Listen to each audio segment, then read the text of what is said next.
tengok lagi. Nabi tidak pulang mengejut. Nabi dan isteri berkongsi beru gigi. Awak ni payah nak buat macam-macam.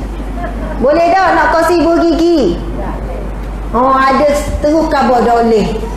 Berat. Waktu berat. Yang ni memang cerita Aisyah radhiyallahu anha. Sayyidatina Aisyah cerita. Tak percaya nanti tengok muka surat 22. Hadis yang sahih. Hadis riwayat Bukhari. Hadis riwayat Muslim. Cerita Aisyah bercerita. Sesungguhnya apabila Rasul hendak bersiwak, Rasul akan berikan terlebih dahulu kayu siwak tu kepadaku untuk aku gunakan. Lalu aku membasuhnya, kemudian aku berikan kepada Rasulullah. Rasul pun bersiwak. Tapi kita kena tahu, gigi dan juga mulut Rasulullah sangat bersih. Begitu juga kebersihan mulut dan gigi isteri Nabi. Bahkan apabila ditanya oleh sahabat Nabi kepada Sayyidatina Aisyah, apakah yang Rasul buat ketika pertama kali masuk dalam rumah, Rasul buat benda? Aisyah bercerita, apabila Rasul masuk dalam rumah, perkara pertama yang Nabi buat adalah bersiwak. Dan setiap kali Nabi nak bercakap dengan isteri, Nabi akan bersiwak. Maksudnya mulut Rasul sangat wangi, sangat bersih. Jadi tak geli pun kalau nak kongsi. Isteri Nabi pun gitu. Jadi kita ni kalau abang nak kongsi geli ni mungkin sebab bau lah kot ni. Gigi pun kunisi kagak. Banyak faktor lah kan. Sebab apa? Dan diceritakan memang gigi Rasul bersih, putih sebab Rasul menjaga makanan. Kita ni makan apa tak makan? Makan apa yang kita tak makan yang merosakkan gigi dan menyebabkan bau, pelbagai bau. Makan cendol, bau cendol. Makan budu, bau budu. Makan petai, bau petai. Betul tak ni? Nabi tak makan makanan yang makruh. Bila Nabi sedawa ke, Nabi tak keluarkan bau-bau yang sekian-sekian. Gigi Nabi, isteri Nabi bersih, sangat menjaga kebersihan dan juga menjaga makanan yang nak masuk. Sebab itu tak pelik kalau Nabi dan para isteri boleh berkongsi berus gigi ataupun kayu siwak. Dan kalau suami merokok lagi tak boleh nak kongsi, lagi kuat bau dan sebagainya. Jadi nak buat sunnah ni orang tertentulah boleh buat. Siapa boleh buat kat tangan nak tengok? Dia berani nak akak separuh je. Masih dalam proses Ustazah. Okey, Masya Allah. Seterusnya Aisyah minta Nabi cadangan kunyah.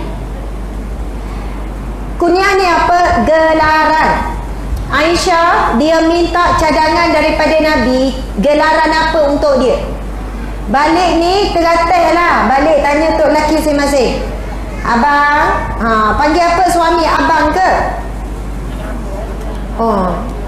Panggil abang. Ya. Ayah mong ke?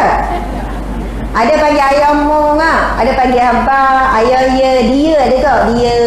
Dia nak akan apa? Romantik lah tu.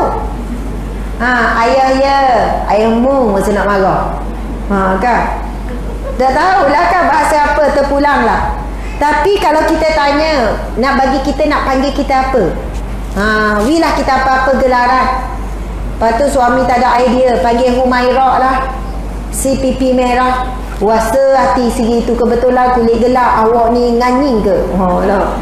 Si pipi merah pula. Saya tak pernah merah. Saya kelabu adalah. Contoh kan.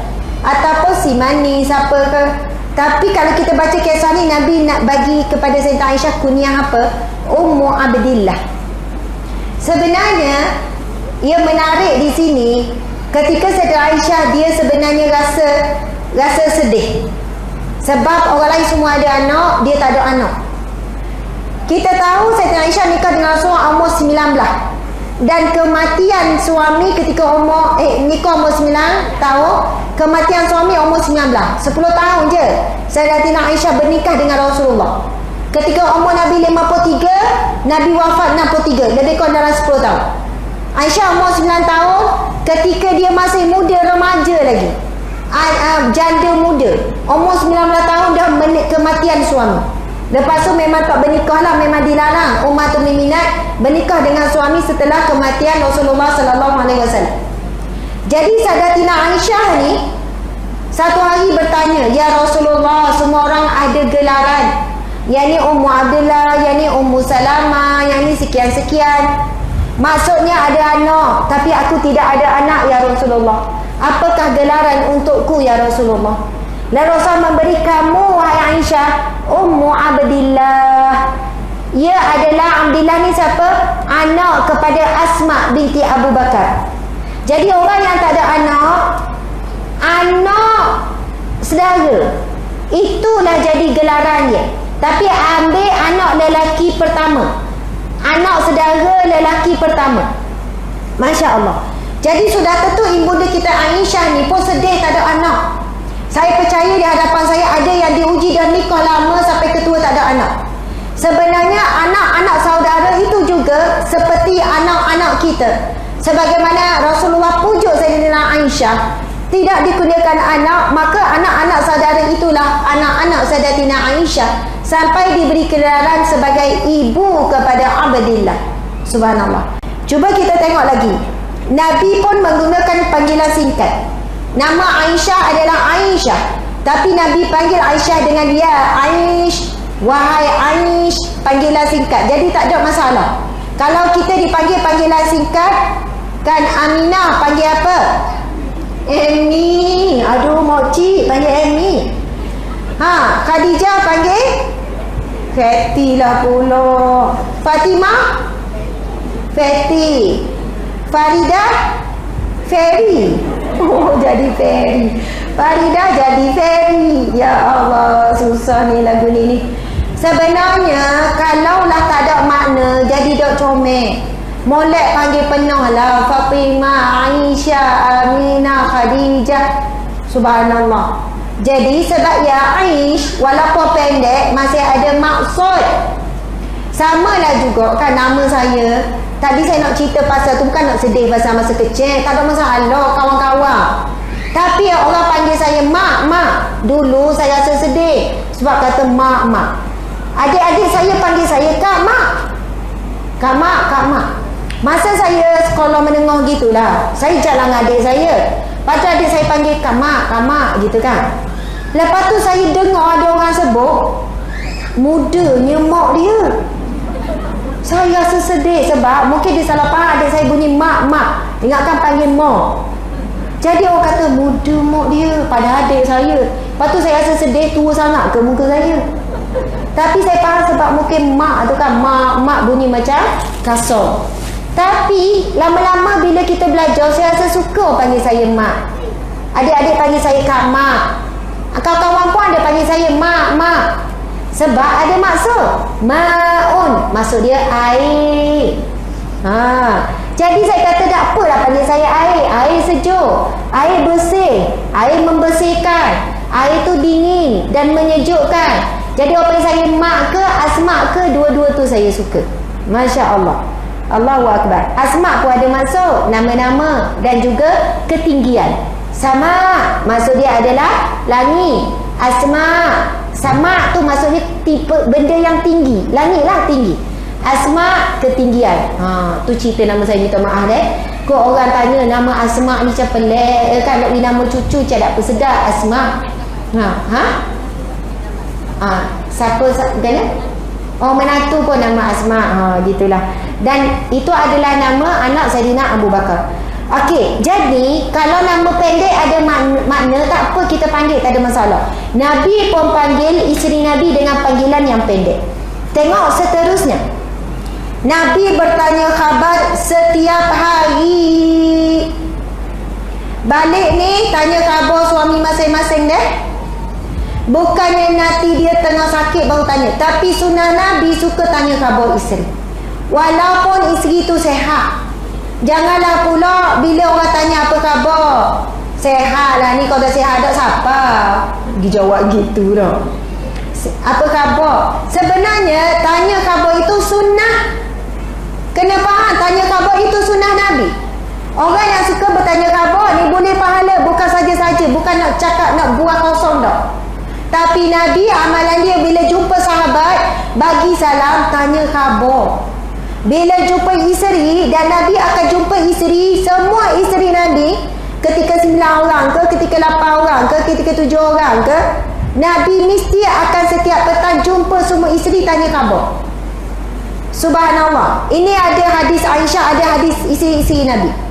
Jadi setiap hari pun kalau kita tanya, balik ni daripada kuliah ni, Assalamualaikum. Bisalam molek lah. Bukan Assalamualaikum. Lepas tu tengok ada pinggan tak basuh, janganlah duduk tepi pula kan. Dah berapa pinggan tak basuh ni, sutir pun payah nak basuh. Kita kan baru balik dengar, jadi kena buat alik sifat sabar tu lah. Jangan balik dengar macam balik daripada baloh. Buka je pintu macam nak baloh dengan suami. Sebab kita bimbang masa muda dulu banyak sabar, isteri soleha. Tapi bila dah usia menganjak tua ni, suami pula mula buat perangai, ya malah lah perangai gitu gini. Takut kita mati dalam keadaan bukan isteri soleha. Na'udzubillah min zalik.